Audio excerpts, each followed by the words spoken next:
Hi friends, இன்றைக்கி சுண்டல் தாளிப்பு மசாலா எப்படி செய்கிறது பார்க்கலாங்களா? மிளகா வறுத்துக்கலாம்.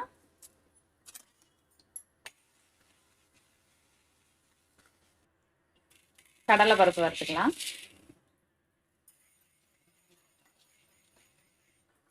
உளுத்தம் பருப்பு வறுத்துக்கலாம். கொஞ்சம் தனியா சேர்த்துக்கலாம். கொஞ்சம் சீரகம், கொஞ்சம் மிளகு,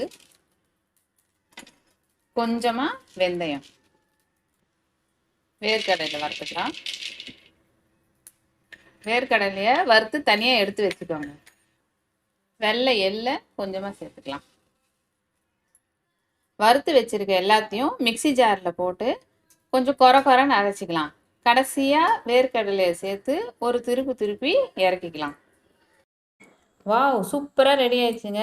இந்த வீடியோ உங்களுக்கு பிடிச்சிருந்தா லைக் பண்ணுங்கள், ஷேர் பண்ணுங்கள், சப்ஸ்கிரைப் பண்ணுங்கள்.